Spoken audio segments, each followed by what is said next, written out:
Good morning guys! So ayan, natapos na akong maglinis ng aming bahay. So kumain tayo sa labas. So nakakita na ba kayo guys ng tortang tinapay? So yan, magtotorta tayo. Alam yung torta na prinito ko siya, di ba? Buwan pa naman. Yung kape ko nasa likod ng cellphone kasi wala akong pagpapatungan. Ay, wala akong sasandalan.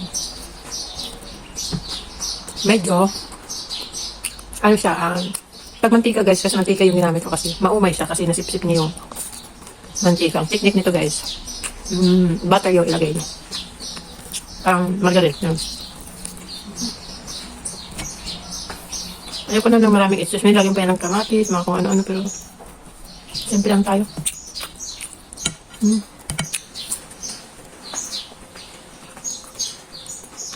Tingnan ko na ng kamatis at cheese, pero baka masyado natin tumaba. Hindi kasi ako kumain kagabi. Wala pa nga dito yung mga amo ko. Yung kunain ko lang yung mga tira-tira na pagkain siya. May bisita kami kagabi. Wala naman sila binigyan ng pagkain. Porque kasi, yung kung anong kinain nila. Minsan kasi pag bumababa ko meron nila. Pero hindi sila pumili ng pagkain.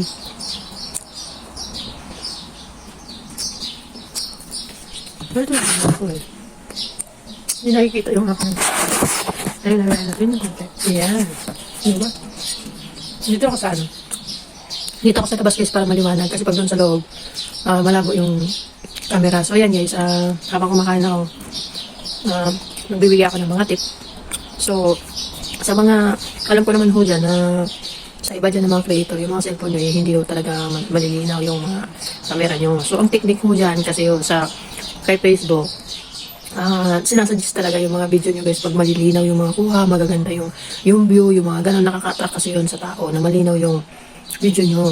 Tapos magkikreate kayo ng mga expression, mga ganun, na parang may inganyo yung mga viewers nyo na i-click o panoorin kayo kung ano man yung magiging content nyo. Kasi kung nagagawa kayo ng content gabi, tapos madilim, diba? O kaya umaga naman, tapos madilim din. So, napakaswerte nyo kung yung may mga viewers pa rin kayo na nagko-comment at nagbo-view, talagang supported talaga sila. Pero yung iba nun, hindi kayo panunuorin nun kasi hindi nakakaagaw ng attention yung mga video na gano'n, na mga madidilim. Meron din akong mga ganong video guys, kaya minsan hindi ko talaga siya ina-upload kasi napakadilim talaga. Wala akong makikita. Unlike na lang kung gagamitan mo siya ng mga captured na para malaman ng tao kung ano ba talaga yung nilalaman ng video mo. Yun. So, yun sinasabi ko guys, yung mga 3 seconds para ma-reach nyo or magkaroon kayo ng 3 seconds. Kailangan yung 3 seconds na yun is kakaiba para i-click ng tao yung video nyo. Tapos, siyempre 1 minute, diba? So, magsalita kayo na mag-i-stay yung mga viewers nyo. Ganun. Nilagyan ko lang siya guys ng asin. Okay na siya kaysa sa wala. Try nyo gawin. Tortang tinapay. Naprito. May nagtanong sa akin guys na yung paano mag-transfer ng payout from PayPal to GCash. Hindi ko pa kasi yung experience na gano'n kasi nga bank po yung ginagamit ko. Pero nag-research po ako doon sa YouTube. Susubukan ko pong mag-edit para ma-share sa inyo kung ang mahirap po kasi pag nagsisira ako ng mga tutorial, hindi nyo naman ho pinapanood. Tapos nagko-comment o nagme-message ko kayo sa inbox ko.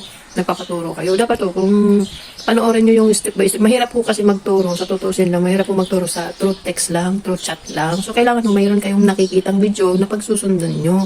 So, marami ho kasi nagpapaturo sa akin minsan, chat lang. Ang hirap minsan, turuan yung ganun. Hindi ka marunong, diba? So, mas maganda na may nakikita ka. So, kung may mga tutorial o kung mayroon ho kayong hindi alam, i-type nyo lang po doon sa Facebook yung kung ano man yung gusto nyo matutunan. So, makikita kayo kasi marami ho tayong mga tutorial na natuturo naman sila. May idea kayo. Magkakaiba sila ng mga version. So, back tayo doon sa PayPal. Ang kahirapan ho sa PayPal, kapag nilink nyo ho sa bangko yon, hindi nyo na ho yun may link papuntang GCash. Kailangan nyo pong tanggalin connect yung link dun sa bangko nyo para ma-connect nyo sa GCash nyo. Matagal ho na proseso pa yun pag-update nun. Kasi tatanggalin nyo, i-update pa yun ni Bossing, yung pagtanggal nyo, di ba? So, Kung maganda naman, yung PayPal naman kayo at hindi wala pa kayong nalilink na ini sa GCash o sa bank nyo, ang alam ko, pwede naman ho kayong pumunta sa mga Cebuana, sa mga remittances na may mga ano sila, account sa PayPal na pwede nyo i-transfer sa PayPal nila and then bibigyan ho kayo ng cash. So, bakit nyo ba ho itatransfer sa GCash tapos pagdating sa GCash, ipapa-encash nyo din. Di pareho lang. Huwag nyo mong pahirapan yung sarili nyo.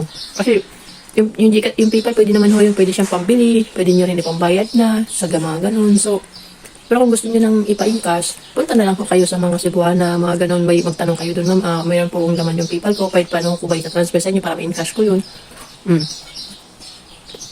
Sa mga urgent po na, na kailangan na ng pera. Pero kung hindi nyo naman urgent, i-transfer nyo para sa GCash kasi marami na rin kung pwedeng pagkagamitan. So, kaya lang, nagloloko ngayon ng GCash, kaya mag-ingat din ho kayo na ita-transfer nyo doon yung pera nyo. Kasi kapag nilink nyo po yun, kung alam ko, baka mag-automatic transfer na yun. So, kung magkaroon ng problema ang GCash mo, hindi ka marunong na mag-ano nun, mahirapan din ho kayo. Kung gano'n lang guys, yung gawin nyo. Kailangan secured yung mga account nyo, yung mga details nyo, wag nyo basta-basta na ipopost yun sa social media, yung mga number nyo, kung nakalink yun sa GCash, kasi maaaring mag-message yun, tapos sasabihin may na-receive na kayo, kailangan ng OTP, kayo naman, taranta naman kayo na magbigay-bigay ng mga OTP, o kasi pag once na pinost nyo yun sa social media yung mga cellphone nyo, na alam nila na may GCash ka, pwede ka nilang i-message, magkukunya rin na mga scammer, o hindi kayo aware doon, marami silang mga modus na sasabihin, may na-receive ka na ganito, ganyan, kailangan namin ng ganun para ma-transfer na sa account mo. Ikaw naman, gusto mo naman magkapera, bigay ka naman. Ingat po kayo. Kahit nga yung mga email, pwede na lang ma-hack eh. Kaya guys, mahaba na naman yung aking video. So, kung hindi ka pa po nakasubscribe sa aking channel or nakasupport, please like and share sa aking mga video na magaganda. So, thank you so much guys, and please comment na rin ho dyan kung gusto niyo din na supportan. Meron ho kaming bagong page ngayon na tumutulong ho kami na ma-reach yung 60 minutes. Ako, monetize na ho ako. So, yung pagtulong ko is para ho sa inyo yun na ma-monetize ho kayo kung kailangan nyo ng mga live, mga ganun. So, papasok po kami. So, mayroon kayo mga viewers na ganun. So, yun guys, please guys, thank you so much. Pray ko na lahat ho tayo ma-monetize.